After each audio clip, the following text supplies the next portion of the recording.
那我们看这个，如果大家学过第4段了，那我们再来看第5段。在第5段这一节里边，哈特森教授跟大家讨论金融资本的寻租问题。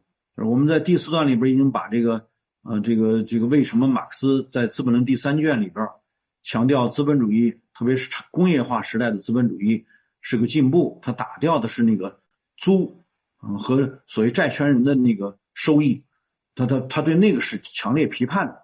所以他认为资本主义的进步就在于他这个告别了地主经济的那个吃租经济的那个获利方式，它变成以市场交换形成价格，市场发现价格，然后价格来这个增加利润用这个资本主义占有利润的这个方式来形成它的资本积累。他用这套理论那就相对来讲呢，他指出了这个资本主义在产业资本阶段是这个理论的一个基础，他提炼出来这样一个分析，认为资本主义相对于封建主义是一种进步。Well, this lecture is going to be about how finance capitalism is a promoter of rent-seeking instead of industry. And the most wealth today is made by rent-seeking. It's not made by building factories and making products. It's made by buying real estate and selling it at a profit, buying stocks and bonds and selling them at a profit. It's made by claims on the economy. And so finance is it protects the rights to private property. It also tries to cut taxes on wealth. The way that you get more money from real estate or stocks and bonds is you want the government to tax as little as possible. You want to shift the tax burden onto labor and onto industry, the exact opposite of what the classical tax policy was. And you want to get control of government. You want bribery. You want to buy control of the politicians by backing their political campaign so that they will pass laws, enact them in the courts to do things that help you. And again, the more money you make, this is called an increase in GDP, but it's the opposite of what the classical economics and Marx recommended. And in fact, instead of increasing public ownership since, let's say 1980 was the great change, the rentier interests, the financial, real estate, and insurance interests have regained much of the economic and political power that they seemed to be losing a century ago. Now, this counter-revolution is being led by the financial sector, and it really is a counter-revolution. Banking system centers have taken the lead in fighting against taxation. And most bank loans are collateralized by wealth. In order to get a loan to buy wealth, you have to have wealth that you pledge in the form of a house as collateral or stocks and bonds or your future ability to earn an income. And if you make a diagram of how the economy works, the finance capital is based on what's called the FIRE sector: finance, insurance, and real estate, followed by monopolies. So the FIRE sector is really a symbiotic sector. Finance, insurance, and real estate are not part of the industrial economy. They're not part of producing wealth, but they're extracting revenue, extracting rent, extracting insurance charges, extracting interest and financial fees. And what it extracts are at the expense of the rest of the sector. So many people who've studied Marx are familiar with exploitation under industrial capitalism by the industrialist. But finance capitalism has its own mode of exploiting labor. Essentially, labor has to pay interest and penalties. It has to pay health insurance, and it has to pay rents for home ownership, or else it has to pay mortgage debt for it. So finance capitalism exploits labor by probably a larger dollar amount than the industrial profits are. And that's why finance goes to where the industrial profits are. In the early 19th century, when Ricardo wrote, finance made its money on international trade. So, of course, it wanted to back the specialization of labor, and it didn't mainly make loans to real estate because the landlord class owned that. But once you democratized home ownership, once you said land is no longer going to be owned just by the people and families that conquered England or America, but by anybody can have their own home and buy real estate. All of this is bought on credit, and all of a sudden the whole rent sector that classical economics focused on has been turned into interest for the financial sector.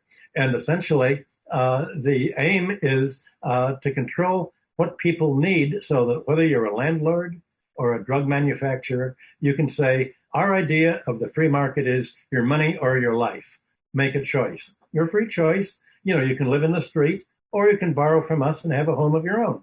You can have a life of unemployment and poverty, or you can borrow from us and have an education so that you can afford to get a job, and then you can borrow more money to buy a car to drive to your job if you want to do that. So finance capital also helps industrial exploitation of labor, because once you can drive your labor force into mortgage debt and consumer debt and student debt and credit card debt, then all of a sudden, if you lose your job, you fall behind in these debt payments. And if you don't have the money to make your stipulated monthly payment on your credit card or your mortgage or your rent, then all of a sudden your credit rating goes down and the interest rate that you have to pay goes up to 29%. The GDP statistics in America say this is called financial service. And it's counted in GDP as the bank providing more services by taking the risk of having to charge you a higher and higher interest rate. Language is it's become Orwellian language, meaning you create a artificial vocabulary that means the opposite in print from what it used to mean. You've had the conquest of language. Now, healthcare has also become an increasingly important way of locking workers into their current jobs, because today most workers have their health insurance paid by their employer. Now, what that means is if you get fired, all of a sudden you don't have any healthcare anymore. And under the Obamacare program, you have to pay at least $6,000 per person to pay for your own health care without a job to pay. So workers are afraid of losing their job. And Alan Greenspan, the head of the Federal Reserve, explained to Congress that this is called the traumatized worker syndrome. Employers are afraid to form a union because they may be fired and lose their health care, and their credit card rates will go up. Or even if they complain about the job or unsafe working conditions, if they say, wait a minute, we want a mask so that we don't get the virus, they're considered a complainer, they're fired on the spot as a troublemaker, they all of a sudden don't have health care anymore, they're locked into the credit card debt, the mortgage debt, having to pay rent to a landlord, the health care, everything else. So finance capitalism locks employees into a traumatized, weak position where they're completely dependent. Now, the other point that I made in the earlier lecture is that finance capitalism is based on the mathematics of compound interest. It's an exponential growth in debt. Any interest rate is a doubling time. Any interest rate will double the debt in a given number of years. So economies can't grow as fast as the interest rate does. The rate of income growth for the last 10 years, ever since the Obama depression that he caused in 2009 by bailing out the banks instead of the indebted homeowners, wages haven't grown at all, but the debts have grown and grown and grown. So compound interest is what is vastly increasing the amount of debt. So every economy is like a Ponzi scheme.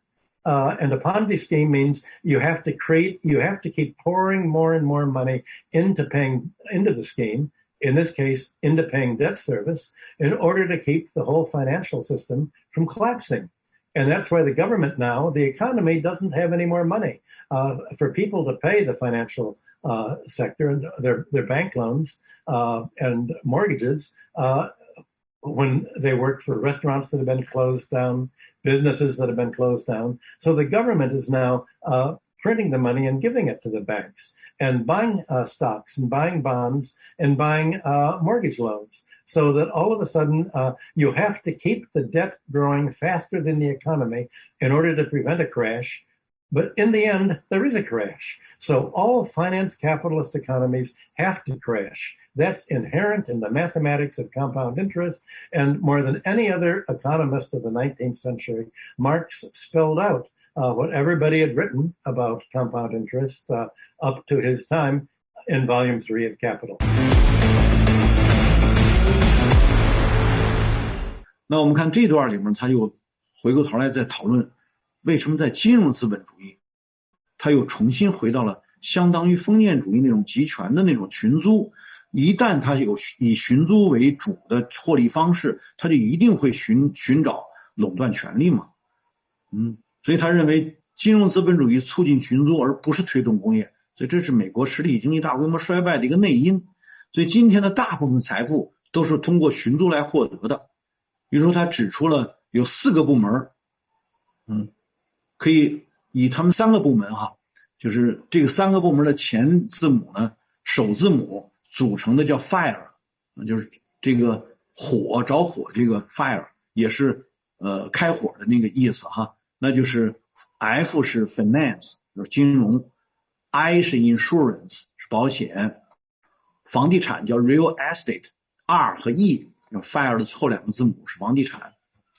所以他说呢，金融以新的方式束缚人的自由，债务呢增加就压垮了经济，特别是压垮了民众的生活经济。这些 fire 结合在一起呢，类似于一个国家的庞大的，整个这个国家都是一个庞大的庞氏骗局。庞氏骗局大家都知道，对吧？所以他说呢，当进入庞氏骗局的时候，这个经济走向最终的这个衰败是必然的，最终走向破产。